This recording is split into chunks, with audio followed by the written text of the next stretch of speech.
The following is an exclusive presentation of WI Garden Media, the voice of Garden Talk Radio.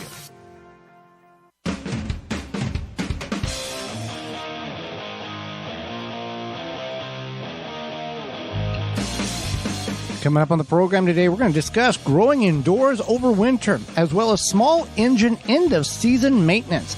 Our guest is Executive Director of kidsgardening.org. Em Shipman will be with us, and we'll answer your garden questions. The hour is full, so join us. You are listening to the most informationally packed hour of garden-focused radio in the country and on the internet with your host, husband and wife team Joey and Holly Baird.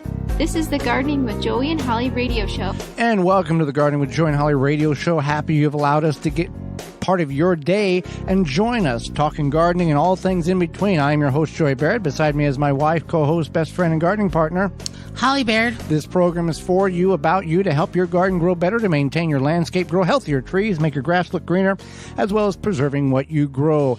Love that you've taken time to listen to the program, however you're doing such, whether it's on the radio, on our parent website, which is the WisconsinVegetableGardener.com, or podcast replay, or in-studio video replay, or somewhere in between. Thank you so much. You want to be part of the program? Send us an email to gardentalkradio@gmail.com. That's gardentalkradio@gmail.com. And you can send your questions in or say, hi, how you doing? We'd love to hear where you're listening to us from. You can also give us a call toll-free, coast to coast, at 1-800-927-SHOW. That's 1-800-927-7469. Well, this segment, Holly, we're going to talk about growing indoors over winter, and it's sponsored by Happy Leaf LED Grow Lights. You can use coupon code Joey Holly to get 10% off your order of $90 or more at happyleafled.com. A professional grade grow light with a home gardener's affordability. So there's things in which are very easy to grow indoors, and there's things which take a little bit more education and technique and equipment. Sure. So first thing you want to do is it'd be helpful to figure out what you want to grow, but also to find a designated spot. So this might be kind of twofold, where you know how much space you have, or you determine what you want to grow, and then you decide what space you have. Kind of whatever works best for you and what you have, I guess, available is the best word. And start simple if you've never done this before. Yeah, definitely. And I think also knowing if you want to try something like hydroponics, or like a passive hydroponics, or even growing in a neutral material like coco coir or something like that. And Happy Leaf LED has multiple videos. HappyLeafLED.com has multiple videos on their website and tools in which you can go from I don't know what I'm doing to look what I grew in a matter of, just a few short weeks. Very detailed and professional information, which you can grow anything basically inside HappyLeafLED.com. So we've got Happy Leaf LED grow lights. We've grown year round. We've grown tomatoes that were 700 days old. We've grown as simple as leaf lettuce. And I think leaf lettuce or leafy greens or cilantro are things in which one can grow very simply and successfully with very little knowledge in the realm of gardening indoors under grow lights.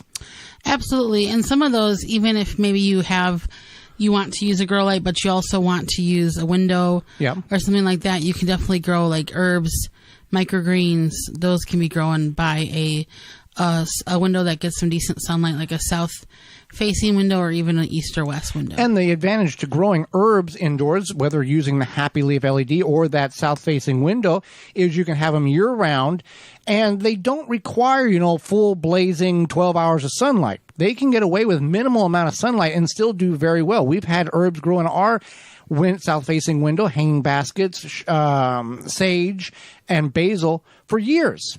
And flowers are still there. They've been there for years without any assistance of artificial light. Absolutely. And you don't need necessarily artificial light.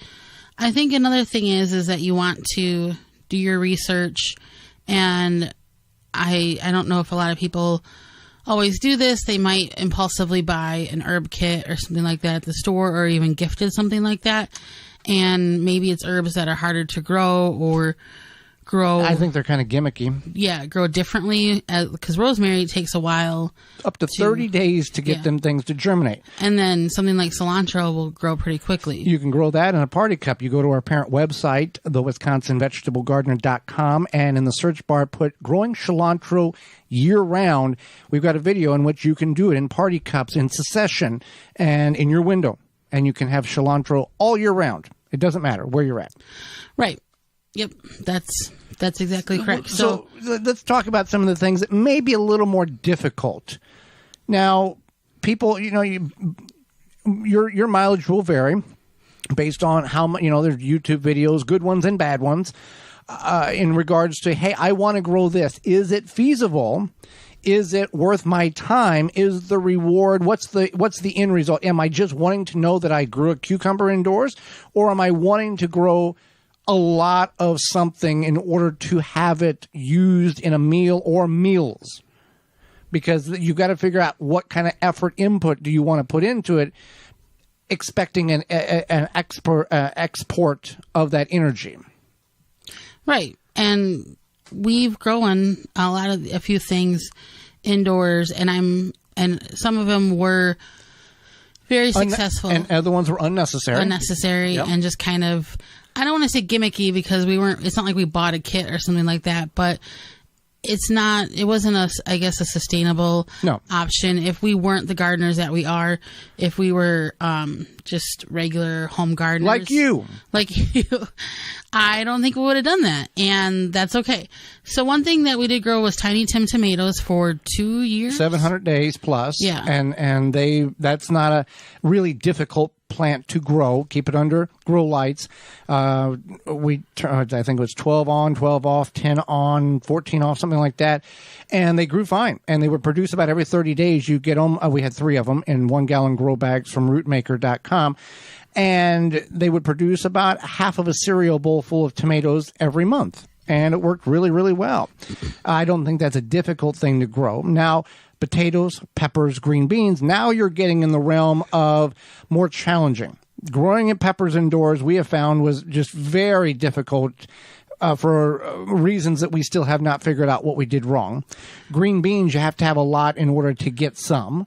And we did that, I think, in hydroponics. Yes, in hydroponics. Yeah. And potatoes, again, you have to have temperature control, light, moisture, all of these things. You have to have the proper control of light, that you don't have too much light, and make sure you have enough light. So you want to start out simplistic and then work your way up to more advanced, wherever you're at on the spectrum of growing indoors or gardening in general.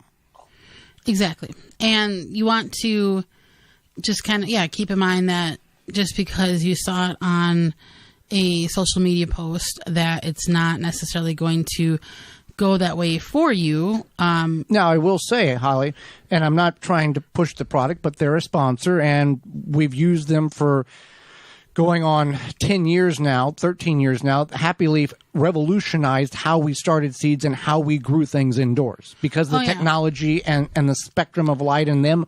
The people at Happy Leaf having the engineering degree, understanding what a plant requires in order to grow correctly.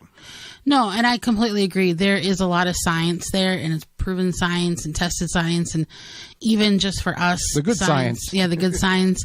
Even just for us, knowing that there is an engineer there who has designed this to make it successful, as opposed to maybe some random grow light you pick up at the home offline, made from somewhere in some other country that's El Cheapo. Right, and these are made in the USA, and the company's in Northern Illinois, and it's a husband and wife team. And when you talk to the owner, the guy who created this, he's very passionate about it. It's very hands-on. He tells you what's going on, but he doesn't talk over your head. Right, very grassroots, like not some sort of big corporation. And I think for me, that's why we continue to also work with them, because they are who they are. They're like us. Yeah, they're just like us. They're just like you. Yeah. That they are the neighbor you always wanted to have, or you have currently. They'll help you when you need help. They'll stay out of the way when you don't want them around. Yeah, they're very nice, respectful people. But I'm saying, if you've never grown indoors, you're missing an opportunity. Whether you're growing a basil, cilantro, herbs in the window, or you take another step and grow Tiny Tim tomatoes or lettuce on a repetitive succession planting, you're missing an opportunity in which you can grow a little bit of freshness and give yourself some knowledge, earned knowledge over the winter when you can't grow in some parts of the country because there's 37 inches of snow outside. Yeah, and for me, I think that it's nice because if you get a little bit of the seasonal blues, winter blues, whatever you want to call it, it does give you kind of a pick-me-up. I remember one day when we were growing tomatoes, one year I had a tomato sandwich on, I think, like Christmas Day or Christmas Eve, and it's a nice little, like, hey, I grew this, and it's the beginning of winter, and I have this tasty breakfast. I think I ate it for breakfast. And the lights have the spectrum of what the sun is, but obviously not as intense. But it can help one's, we're not doctors, and we don't know, one's seasonal lack of excitement. Because of the way the winter light, blues. The winter blues, the ways the light illuminates, it gives you that warmth that you're maybe lacking. Yeah, it could. And they have said that people will put their lights in their living quarters because they're so natural to the sun, and it kind of gives the people who have them in their living quarters a pick-me-up that normal lights don't provide. That makes sense. This is our first year where we haven't had it, or this will be our first fall where we haven't had it going because our Tiny Tims right perished. Yeah, right. So I guess we'll have to see. Maybe we'll have to end up turning it on. Yeah. So with that being said, Holly, WaltonsInc.com also has a coupon code. Happy Leaf was Joey Holly to save 10% on orders over $90 or more at HappyLeafLED.com. And Waltons has everything but the meat at WaltonsInc.com. Yeah, absolutely. We're brought to you today by our sponsor, Waltons Inc. We know you care about where your food comes from. Canning and preserving your fruits and vegetables is great, but what about the meat? We're coming upon deer harvest and other wildlife harvest season. You can get all the equipment, seasoning, and supplies to make sausage, jerky, and any other meat product your way to your high standard. Do you want to make snack sticks that people will actually like? Walton's created meatgistics.com, an informational site to help you make the best finished product. Walton's even has a full line of their own meat grinders, mixers, and sausage stuffers to help you go from animal to edible. If you go to waltonsinc.com, you use code GROW50 to save 10% off orders of $50 or more. When we come back, small engine end of season maintenance. Get them taken care of so they will work next year. You're tuned into the Gardening with Joey and Holly radio show. Have a garden question? Give Joey and Holly a call now or anytime 24/7. Just dial 1-800-927-SHOW. If you can't get through, leave a message and they will call you back. Call now 1-800-927-SHOW. Grip 6 produces American-made products with sleek designs and quality materials. Based and manufactured in Utah, they have high-quality and durable products that last a lifetime. They're built beyond tough. Their wool socks come from Rocky Mountain source materials, are soft and comfortable, keep your feet warm and dry, and come with a lifetime guarantee. Even for the most sensitive toes, these socks are made for everyone. High-quality wool socks make a huge difference for happy feet. They fit in with all the many things you do from around the house to the outdoors and beyond. They are comfortable and long-lasting. These socks are great for gardening because they keep your feet so comfortable no matter the conditions outside. It's hard to overstate how amazing these feel to have warm, dry feet as you work in your garden. Designed and manufactured in-house for the best results and quality every time. When you purchase from Grip 6, you're supporting long life cycle products and American-made manufacturing. Check out their belts, wallets, and socks at grip6.com. Use coupon code RADIO15 to save 15% off your order at grip6.com. Pomona's Universal Pectin is a high-quality pectin that gels reliably with low amounts of any sweetener. If you're trying to reduce the amount of sugar in your diet, you'll love Pomona's Universal Pectin. Now you can make healthy homemade jams and jellies sweetened to your taste. You can use sugar or honey to sweeten. Pomona's Universal Pectin keeps indefinitely when stored in an airtight container. Easy to use, versatile, and comes with directions and recipes in every box. Find out more and where to buy at PomonaPectin.com. Also available at natural food stores and online. Jung Seed Company is a family-owned and operated gardening company since 1907 with the largest selection of seeds and plants online. Use coupon code 10TG23 to receive 10% off your order at jungseeds.com. Again, that coupon code is 10TG23. Wisconsin Greenhouse Company has custom-made greenhouses to suit your needs. Year-round, strongest greenhouses that will last a lifetime. From agricultural to lounging to entertaining. For more information, go to wisconsingreenhousecompany.com. Dig planting holes from a comfortable standing position. Step, twist, pull, and plant. Visit ProPlugger.com. Family of fruit flies accompanies the fresh fruits and vegetables from your garden. You need rescue fruit fly traps. Rescue fruit fly traps use a food-grade lure that fruit flies can't resist, and thanks to their no-tip design, you won't have to worry about spills on your kitchen counters. Get rid of fruit flies fast with Rescue fruit fly traps. Made in the USA by the makers of the popular Rescue fly and yellow jacket traps. Learn more at rescue.com. That's RESCUE.com. The Gardening with Joy and Holly radio show is brought to you by the following: Dripworks, Rise Gardens, Grip 6, Bloomin' Easy, Fleet Farm, Waltons Incorporated, Blue Ribbon Organics, Tree Diaper. Find all sponsors at the WisconsinVegetableGardener.com and thank them for their support. Welcome back to the Gardening with Joy and Holly radio show. Moments away, we're going to discuss about taking care of those engines on your small devices before winter hits. But first, farm defense. Farm and garden in the ultimate comfort. Farmer's Defense has lightweight and durable sleeves to protect you against the elements while farming. Farmer sleeves offer unparalleled protection of arms and skin for any farmer, gardener, or outdoor worker. Say goodbye to irritated skin and sunburns in the garden. Their sleeves offer cooling comfort protection against the elements outdoors.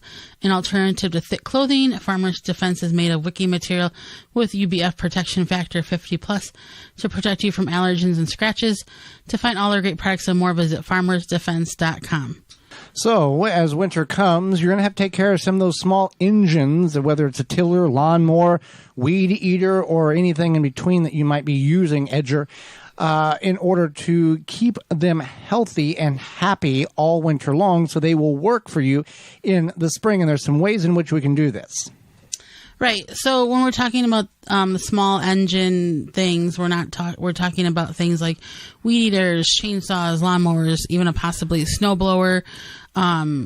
For in the springtime, you might want to think about that, and then even like a riding lawnmower, because those are becoming, I think, more and more popular as they're coming down in price. Right. Now, this is only for things that take gasoline. We don't know the battery stuff. That's on your own. If you've got that, that's on your deal.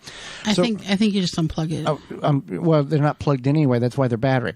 So anyway, riding, you on some of the, that was kind of a joke. Okay. Yeah. You want to add a stabilizer to the fuel and run it for about 10 minutes in order to get it to circulate through the system. Now, other people may just run the fuel out of the engine completely to clean the carburetor completely out. Now, with these small engines, you might want to run it out and make sure you're not far away from where you park it. Right. Yeah. Now, riding lawnmower is different because riding lawnmower and push lawnmowers, they have a fuel and oil separated. The two cycle engines, your weed eater or your chainsaw, which you're probably going to be using for the winter, those things require a oil mixture in the fuel. And you want to get the high octane, the 93 is recommended at the fuel pump because it doesn't contain ethanol. Ethanol is the corn-based fuel, the E85 stuff. That's not good for these small engine carburetors. They will eat the carburetor out, and then you got to replace the carburetor. Now, it's not instantaneously. If you use the low octane, the 87, 88, that contains the ethanol in it, the engine will run fine, not a problem. But if you let it set for long term, it will not fire off or fire on very easily because the carburetor, that ethanol will eat that carburetor. And so then you want to, if you do choose to use that type of low-grade fuel, you want to run it through the system, use it up, and then put more in the next time. So you want to check on items that have oil in them separate from the fuel. check the oil filter, check the if it needs to be changed, do it now so it's ready to go in the spring. Check the belts. Are the belts loose? Don't go down this road. Well, it's kind of okay. Maybe it'll make through another season, because it's not going to. No, and that could be frustrating if you're in the middle of trying to mow your lawn. The rain's coming. And you're pushing hard, and the belt goes, and it's not, no. Or you might be having like a party the next day or something, and you don't want the mosquitoes to eat you alive, and you're trying to mow the grass. And now, blah, blah, blah. a good professional homeowner, Holly, will have a professional homeowner. Will have a backup. Will have an extra belt. Will have an extra oil filter. Will have an extra quart of oil. So there's always farmers are like this too.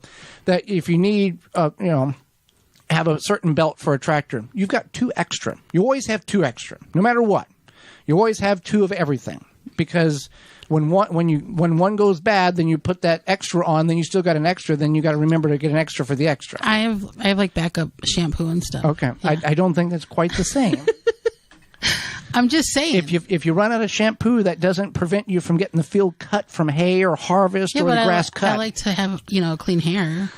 Okay. So anyway. Clean the dirty surfaces off your lawnmower deck, under the surface. You take a hose and blow it out, because letting that set there is the long-term effects of it is going to cause the deck to rot. So at the end of the season, even after you've cut wet grass, doesn't hurt to take and spray all that grass out from underneath the deck, whether it's push or riding lawnmower. It's not good, and it's not good to cake up, because if you get too much caked up, then it's going to bog the motor down, and you're already bogging the motor down when you're cutting the wet grass, because it's got to get cut. Right. Okay. Yep. So then you want to also cover the machine while storing, which I think that if you put it in a garage is probably okay. But if you don't, maybe you don't, or you just have like you have to park it out behind a outbuilding. Yeah. Yeah. Or like you just have like a carport or something. Right. You want to make sure that it's covered, keep it out of the elements, etc. And then disconnect the battery. Does that sound right? Yeah. You can disconnect the battery. Also, professional homeowners will have a battery charger. Professional homeowners. Yeah, professional homeowners. You can be a homeowner, but you can be a professional homeowner that, you know what's going on. I feel like this is some sort of HGTV promotion. No, it's just a professional homeowner. If you're going to do things and you want to have less frustration, it's always better to be prepared for, always have a backup of things you're going to need, and have, your car battery goes dead, lawnmower battery, whatever, you have a battery charger. A quick charge or a trickle charge or whatever the case is, have a backup or have a charge, and check your battery, because batteries don't last forever. If it didn't start very good this year, it's probably going to not start very good or not at all next year. And if you've got to replace parts of the lawnmower, and here's the thing with lawnmowers, with weeders, there are certain ones that are extremely high technical that, like 4 people in the world knows how to work on it type of thing. But for the vast majority of these equipment, chainsaws, weed eaters, edgers, lawnmowers, fill in the blank, snowblowers, you can do it yourself. YouTube is a phenomenal piece of equipment. And for every 7 or 8 excellent videos, there's 2 or 3 that are just junk, but you have to do a little sorting out. But there are videos which will walk you through every single nut and bolt and move that you need to make in order to replace a coil or a belt or a blade or whatever the case is. There's videos on there, and will save you hundreds and hundreds of dollars instead of taking it to the local mechanic and have to pay them to do it. You're capable of doing it, whether you're a male, female, or in between. You can do it yourself. Don't say you just because. And we talked to several people in other aspects of life, and they said just because you've never done it doesn't mean you can't do it. Right. Absolutely. And that's the thing, is that because you have so much access to this information. Now, if you do come across a YouTube video and it seems a little shoddy. It is. Or you're like, that doesn't seem right. Use your best judgment. And especially if maybe they only have like a couple subscribers and they're I don't know. That they have to be professional, but you can kind of tell. Yeah. So handheld equipment, blowers, leaf blowers. We forgot to mention that, edgers and all that. You want to drain the fuel, run it out, and then once empty, pour a small amount of the 50-to-1 premix fuel that will add a protective coat to the engine during storage. Now, always keep fuel on hand with that 50-to-1 mix, if that is what is required, lawnmower fuel. Fuel will go bad. It will go bad, but I forget, what is it? 30, 16, I forget what the actual like time frame is on it, that it was like, but we've had fuel in fuel tanks for a long time, more than 30 days, and it was fine. But anyway, start and run the unit till it's completely gone. We talked about that. Replace the filters. So the 50-to-1 ratio, we got time for a little story here. The 50 it's your story time. Yeah. Okay.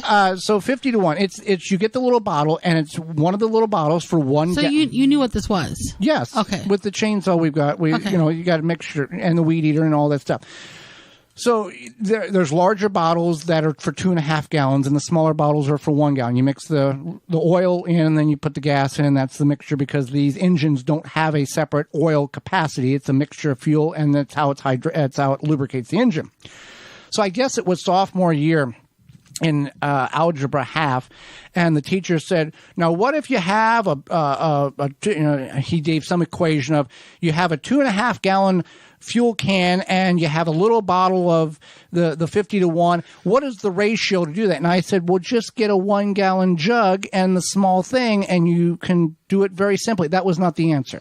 Because on the farm, we had 1 gallon and we had the mixture, and you just mixed it, boom, and you kept moving. You didn't have to do any formulation or an equation of going, well, I've got this and I've got 7/8 of this gallon. It was just dump and go. Make life simple. Yeah, but math teachers aren't about that. No, they're in a different realm. Yeah, they very much are. One time my math teacher was talking about the legs of pigeons and the roofs that they sit on or something, and I was like, what?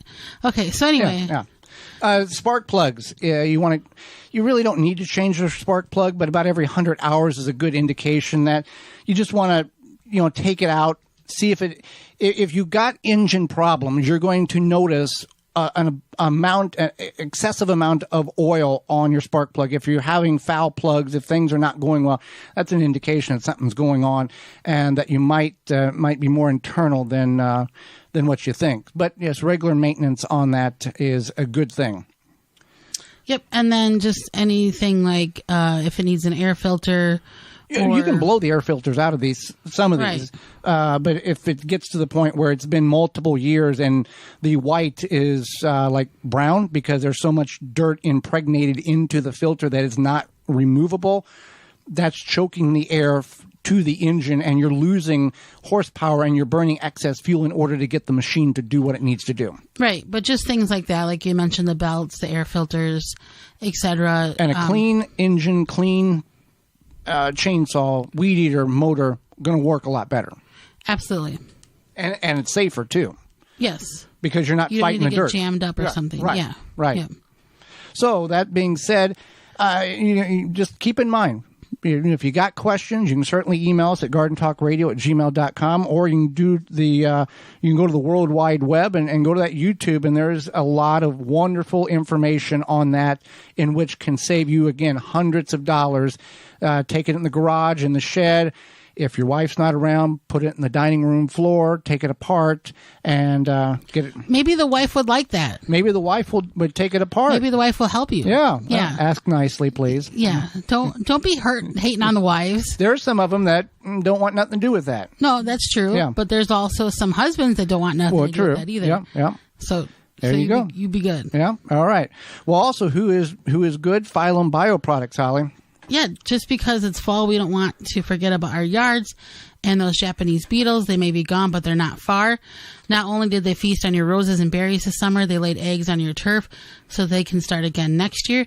Take a stand with Phylum's Grub Gone. Grub Gone is a non-chemical BT granule that specifically targets scarab pests and their larvae. Simply apply the granule with a spreader irrigate it into the soil and let the naturally occurring bacteria do its job. Not only is Grub Gone easy to use, but it is the only non-chemical choice that effectively controls grubs. And the best part about it, it's non-toxic to bees and other beneficial insects. So Grub Gone has no label restrictions for around flowering plants. So you don't have to worry about killing those beneficial insects that pollinate your garden. To find out more, go to grubgone.com or visit phyllumbioproducts.com. The natural choice. When we come back, we will be talking to Em Shipman, the founder or the executive director of kidsgardening.org. You're tuned in to the Gardening with Joey and Holly radio show. Got a question for Joey and Holly? Send it via email anytime to gardentalkradio@gmail.com. Need a new mattress? Choose Furlow over the other leading brands and save big, really big. Because hey, nobody ever slept better for paying thousands more for basically the same mattress. Plus, with Furlow mattress, you also get our exclusive lifetime comfort guarantee. Good for as long as you own your mattress. Comfort to comfort, dollars to dollars. Compare Furlow to the others, and it's obvious. You get more bed for your buck. Wake up. Sleep better. Furlow. Blue Ribbon Organics, providing locally made organic compost and soil blends for gardeners, farms, landscaping, and more. To find our products nearest you, visit blueribbonorganics.com. Goodbye, biting bugs and plant invaders. No More Bugs by Naturally Green Products is your answer. A product pioneered by the USDA in 14 years in business, No More Bugs has been a favorite by consumers across the country. More than a repellent, it is safe for you, your plants, pets, and home. Visit nomorebugs.net. Free shipping on orders over $50. Use code FREESHIP4ME. Rootmaker starts your plants off right and keeps them going through harvest. From their seed starting trays with an innovative design that air prunes the roots to their large variety of grow bags, 1 to 60 gallons. Their products will provide you the harvest you've never seen before. Visit rootmaker.com and use coupon code RADIO23 to save 15% off your order at rootmaker.com. Garden like a pro in 3 easy steps and receive customized fertilizer recommendations for your garden or lawn. Soil Savvy helps you determine what nutrients your plants need to thrive. Never again over-apply nutrients they don't need. A patented process that makes you a smart gardener. To get your soil test kit, go to mysoilsavvy.com. Worried about watering too much or too little? Tree Diaper technology is the best way to stabilize your soil moisture in your garden, trees, or houseplants. Use coupon code GARDEN15 to save 15% off at treediaper.com. The Gardening with Joey and Holly radio show is brought to you by the following: Chapin Manufacturing Incorporated, Aqua-Mart, Soil Savvy, Wind River Chimes, Wisconsin Greenhouse Company, Pro Plugger, Deer Defeat, Dripping Springs Oyas, Phylum Bioproducts. Find all sponsors at the WisconsinVegetableGardener.com and thank them for their support.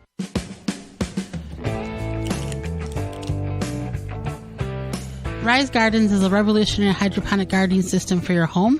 Instead of food traveling hundreds or even over 1,000 miles before it hits your plate, harvest veggies, herbs, and greens you need for dinner tonight in the comfort of your home. No green thumb required knowledge. Gardening made easy with the Rise Gardens app. Step-by-step guidance from seed to harvest. A complete garden on a shelf comes with everything you need to grow healthy and the freshest food for you and your loved ones. Fully customize your garden to your needs and preferences. For more information to get your Rise Garden, visit risegardens.com. Holly, let's go to the hotline and bring in our guest for this week. Em Shipman is the executive director of kidsgardening.org. She is a passionate advocate for children and the planet and believes that garden-based learning and hands-on plant-based education benefits both. Em has also worked as a professional gardener, garden designer, and spends a lot of her free time and then some digging in the dirt. She's also the mom of 2 young boys. Welcome to the program, Em. Thank you. Thanks for having me. Well, we want to thank you for taking time out of your day to not only educate Holly and myself, but all of our listeners about this organization, kidsgardening.org. What is this program? Yeah, Kids Gardening is a national nonprofit organization.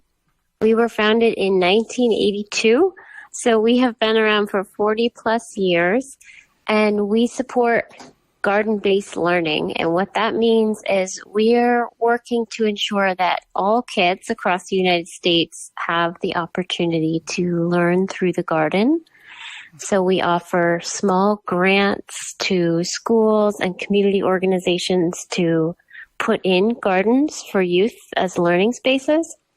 We also offer curriculum. So for 40 years, we've been writing lesson plans and activities and standards-based curriculum to teach through the garden, anything from math to science to social studies and social emotional learning. You name it, it can be taught through the garden. And then finally, we have a program called the Kids Garden Community, and that launched in 2021. We have an online community free to use for anyone who gardens with kids. It's called the Kids Garden Community, and it's a place for people to network. It's like a social network for anyone who's gardening with youth to ask each other questions and share resources and learn from one another. Now, is there a specific age range that the organization focuses more on, or is it just a broad from 0 to like 17, 18? Yeah, it's that. It's broad from, pre-K all the way through high school. And, most of the educators and caregivers that we support are working with younger kids, but we'd love to see more opportunities for older youth to be doing garden-based learning as well. So could you list off, some benefits for kids to be in the garden, maybe like the top 3 or so? Yeah. Oh gosh, it's so hard to pick 3. There are so many. And, the important thing to keep in mind is they're all connected, right? And first and foremost, I think the most important benefit is that getting outside, in nature and just working with plants and working in the soil, and being physically active is so calming and regulating and healthy for kids. And it's a nice break to especially the school day if they're inside a lot or sitting down a lot. So that's the foundational, in my opinion, that's one of the most important things. And then everything else can kind of layer on top of that. If kids are feeling a little bit more calm, feeling like they got their wiggles out and they're getting fresh air and sunshine and all and the physical activity. But it's a really incredible place to learn as well. And I think we're becoming increasingly aware that, not all kids learn well, again, with classical instruction, an educator standing at the front of the room and talking, and kids sitting in desks. And it's not to say that education's like that now. Things have changed for sure over the past few decades, but the more opportunities that kids have to experience learning in a hands-on way, in an experiential way, the more it's going to stick for them. And I think there are definitely some kids that is really important for. And it can be life-changing for those kids to have those opportunities to excel when they might not be excelling in the classroom. But when they get out into the garden, maybe they're a leader because they're good at doing things that are hands-on, or they like hard work, or maybe they know a little bit of something about gardening. So we think it's a really great learning lab and teaching opportunity, not to mention just all of the interactions that are going on in the garden between sun and rain and plants and insects and, all of these things that are just so educational for kids to tune into.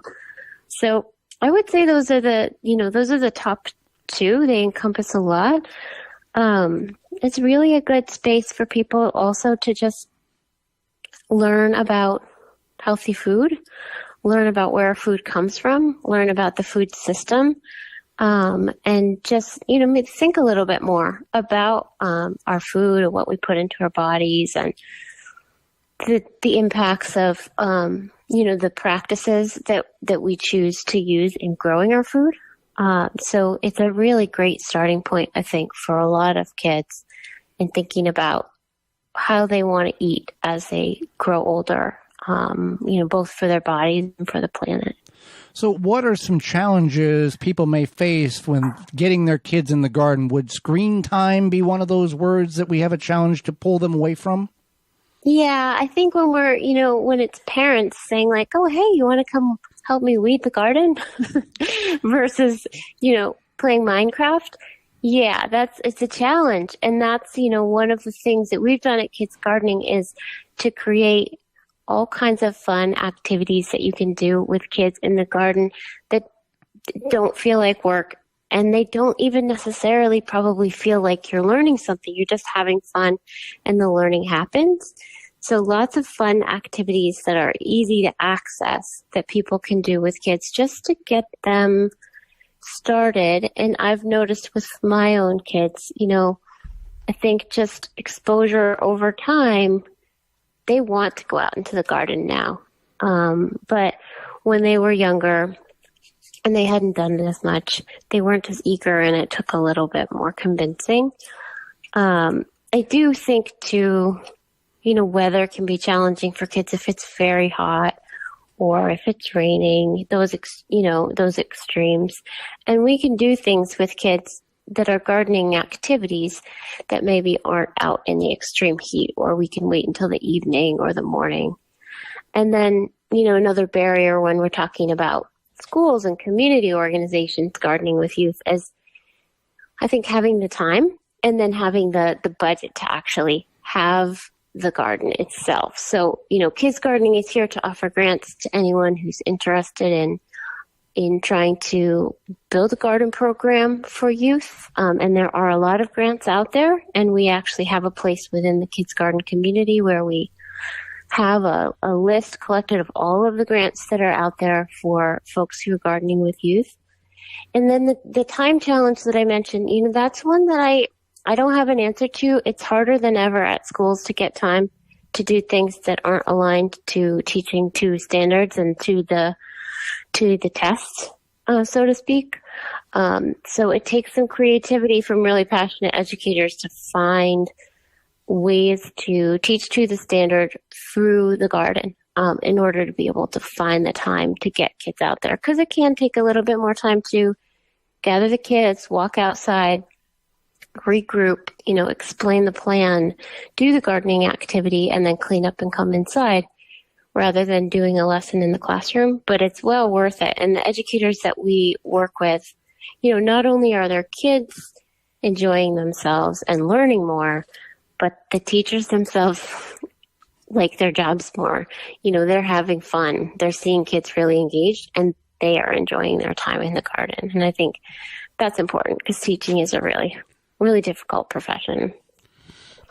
Absolutely. And I know that I have a sister who teaches elementary school, and I have several friends, and they do like to do other things if they can and they have the capacity for it, and things like gardening. And I know at one of the schools my sister taught at, they did have a garden, and they had a program for it. So, and it was very beneficial, like you had mentioned. Now you do have a series about cultural inclusivity in the garden. What is that, and why is it so important for kids to learn? Yeah, we really picked up on this recently because we feel like the garden is, I think it all started with us with COVID, where we felt like, we all saw people flock to gardening during COVID, not only at their homes when we were all sort of stuck at home, but also in communities when people were able to gather safely outside and work in gardens and grow food for food shelves and meal sites.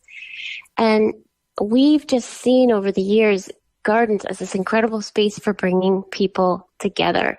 And it's just such an opportunity in a school to celebrate all of the kids in a classroom, let's say, or, even in the school to talk about, their culture, where they come from, their heritage, their ancestors, traditional foods that they might eat at home, and veggies and fruits that their families might grow as part of those foods, and or agricultural practices that might be important to their family and their culture. So we just see gardens as this really great opportunity for kids to be able to share who they are and where they come from, and come together around that and share food, or, share stories about it, or share recipes. It's just a really nice way for people to come together and use it as a way to include everyone. And we feel like there are a lot of people in this country who bring a wealth of agricultural knowledge and gardening know-how, who might be new to this country, new Americans who may have come from a farming background, like more recently than their North American counterparts. And so sharing those skills and that knowledge, I think, is really nice way to include people as well. Now, your website has some resources for educators. Can you talk more about those and maybe tell us a success story from a school garden? Yeah, I would love to. There's so many stories. So we have so many resources, hundreds of resources on our website. As I mentioned, we've been developing these resources for 40 years. So we have everything from easy to do activities that require very few materials to standards aligned sort of lesson plans and growing guides. And then we have published books around things like soil science and, like aligned to the standards. So it really runs the gamut. We also have a program called the Kids Gardening Content Club where folks can subscribe for $5 a month to receive a $7 credit towards some of our paid content. So I would say 95% of the content on our site is free for anyone to come and search and use. And there's a large section of that that's also in Spanish. But there's another 5% that are more in-depth guides and newer resources that people can also download for a small fee. So the Content Club allows people to do that by contributing monthly. But wow, some success stories. My favorite stories are usually ones that are youth-led, where the projects are things that the students themselves are really leading and wanting to do. And one of my favorite stories came from COVID. A young woman wrote to us and told us about a project she had really wanted to do. It stuck with me because her sister during COVID had committed suicide, and she was this young woman was beside herself with what to do with herself. It was COVID. It felt like the world was crashing down for her. And she was able to get a group of friends together, and they taught themselves how to propagate, what needed to happen to acorns to be able to germinate these, forget what kind of oak they were, but she was out in California, and they used all materials found around their school to grow, I think 250 or 300 oak seedlings from acorns that they gathered and I think soaked and prepped for germination. So they planted these, they built wagons for them. They've set up an irrigation system, like really, really kind of advanced engineering that they did. These were big freshmen in high school. And then they cared for these seedlings for, I think, about a year, and then worked with one of the local colleges to plant them out as part of a reforestation project in the hills near the city that they lived in. And it was just a really special story, and we awarded them with a grant for the work that they did.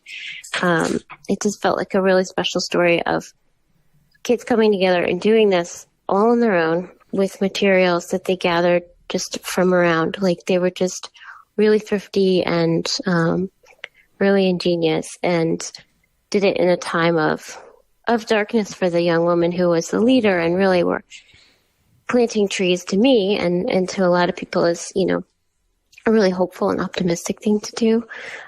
So the story has always stuck with me, and we stayed in touch with the young woman over time.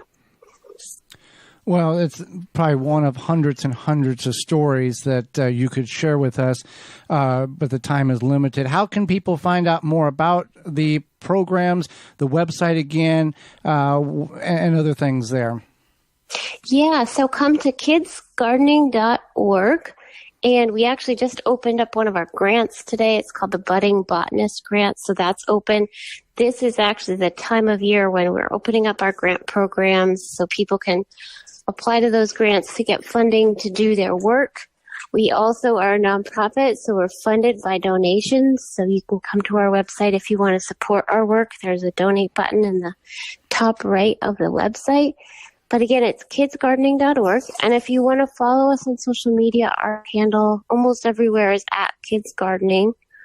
And the Kids Garden community that I mentioned, again, is free for anyone, and that's community.kidsgardening.org. Well, Em, we greatly appreciate the time and the information you've shared with us and about the organization and educating all of us. Thank you very much for that. Thank you. Absolutely. And when we come back, it's Your Garden Questions, Our Garden Answers. You're tuned into the Gardening with Joey and Holly radio show. Have a garden question? Give Joey and Holly a call now or anytime 24/7. Just dial 1-800-927-SHOW. If you can't get through, leave a message and they will call you back. Call now 1-800-927-SHOW. Head into Fleet Farm where you'll find everything you need. From tires to tree stands, drills to dog food, toys to tools, they've got it all. You can save even more at Fleet Farm when you join the Fleet Rewards loyalty program. You get exclusive offers and it's free to sign up. Get everything you need at a low fleet price. Shop in store or online today at Fleet Farm. Pomona's Universal Pectin is a high-quality pectin that gels reliably with low amounts of any sweetener. If you're trying to reduce the amount of sugar in your diet, you'll love Pomona's Universal Pectin. Now you can make healthy homemade jams and jellies sweetened to your taste. You can use sugar or honey to sweeten. Pomona's Universal Pectin keeps indefinitely when stored in an airtight container. Easy to use, versatile, and comes with directions and recipes in every box. Find out more and where to buy at PimonaPectin.com. Also available at natural food stores and online. Tree Hugger sprinklers are the ultimate watering device for either your newly planted or established trees and shrubs. Our sprinklers open and close around the trunk of your tree and provide 360 degrees of watering. With our adjustable valve, you can direct the water to your tree's targeted saturation zone. They come in 3 sizes, 7, 11, and 15 inches. You can purchase a Tree Hugger sprinkler at your local garden center, feed store, or hardware store. Go to treehuggersprinklers.com to find a retailer close to you. Or you can buy it directly from Amazon or treehuggersprinklers.com. If you're an independent nursery, garden center, hardware store, or feed store, you will want to stock this product. Contact the good people at Tree Hugger Sprinklers and they will get you set up. Your tree's best friend. treehuggersprinklers.com. Make watering easy. DripWorks provides quality drip irrigation supplies and equipment to gardeners just like you for all your growing needs across the U.S. and Canada. Purchase online at dripworks.com. The Gardening with Joey and Holly radio show is brought to you by the following: Happy Leaf LED, Root Maker, Jung Seeds, Tree Hugger Sprinklers, Verlo Mattresses, Farmer's Defense, Pomona Universal Pectin, Natural Green Products, Mantis Tillers. Find all sponsors at the WisconsinVegetableGardener.com and thank them for their support. Welcome back to the Garden with Joey and Holly radio show. Question and answer time. Send them on over. GardenTalkRadio@gmail.com. GardenTalkRadio@gmail.com.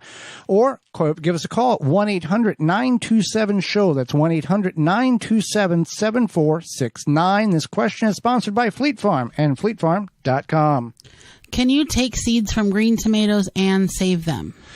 No and yes. If the tomato doesn't ripen, you can't get 100% certainty that the seeds are going to be viable. So they could work. You could probably get some viable seeds out of an unripened tomato. When you look at the seeds, you can often tell which are more developed and healthier by the bulkiness of the seed. It is best to leave them on the vine and bring them in to allow them to fully ripen before the seeds can be saved to assure that the higher percentile of seeds can be viable and will grow when you plant them next year. All right. Next question here. I've been watching your YouTube show for 2 years. I wanted to know how you can overwinter native perennials in Zone 5B. I'm in Chicago. When you can only container garden on a patio, I have not had any luck besides some lady ferns that barely survived one winter? Is there something that you can do? I would love to be able to have my New York asters, yarrow, and other natives, as well as raspberries, survive over winter. So if you can't bring them into your home or garage or shed or bury them into a lot of people will take their perennials and then bury them in the soil, and that allows them to overwinter. The best thing you could do is take the containers and put them all together, cover them with leaves, straw, some sort of mulch, and then you would want to wrap them in cloth and or plastic. And then if you could move them inside, that would be best.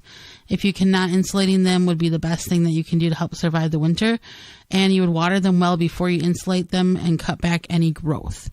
So you just basically cut back the growth, water them well, find some way to insulate them, put them, if you're on a patio that you know which way the wind might likely blow, might not be easy in Chicago, but if you know which way the wind might blow, you could probably put them like in the corner of the patio or something, depending on your setup.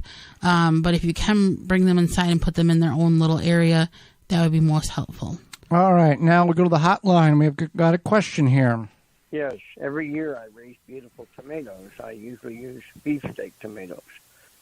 Last year the plants were huge and a lot of nice tomatoes. This year plants are huge, a lot of beautiful heavy tomatoes, but they're not turning red. They're dying on the vine. They're actually rotting green. Now the cherry tomatoes are turning red, no problem at all. It's just the larger tomatoes that are staying green. Thank you. My name is Philip. All right, let's see. So we can help Philip here.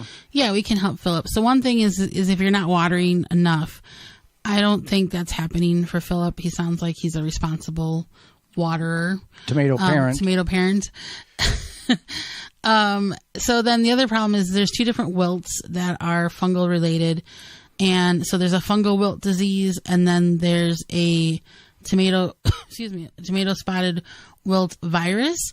So the fungal wilt disease is something that both of these are kind of live in the soil.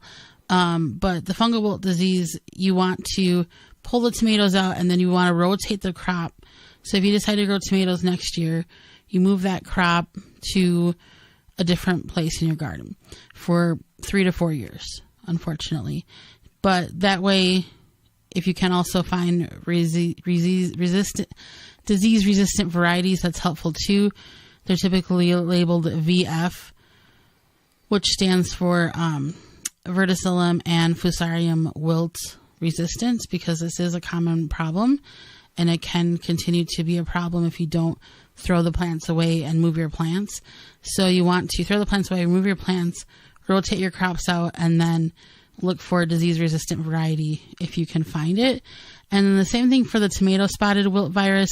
It's not as aggressive as the fungal wilt, but it is still kind of aggressive. So you want to pull the plants out, and then if you can find the resistant tomato varieties, that's fine. Otherwise, you would just start again next year. There is walnut toxicity from black walnut trees, but that doesn't sound like the case here because he's been successful. Right. It's not preventing the plant from growing. Right. All right. Let's next question here. Should I top my raised beds off now in the fall, or should I wait till the spring and do it? Well, you can do it either way. Now, the advantage of doing it in the fall, assuming that you have no weeds in your raised bed, we've got our hands up. We've got terrible amount of weeds in a raised bed, and we're going to put weed barrier down and plant that method next year. However, if you have a weed-free, grass-free, pasture-free raised bed, you can do that now, and that just gets you a little head start in the spring. Advantage to that doing it in the fall is you might be able to, if you find your reputable independent garden center, and they might have the compost or soil blend that you want to use on sale, so you could get a deal on that. Put it in your raised beds, you're ready to go in the spring, and you don't have to deal with any of that.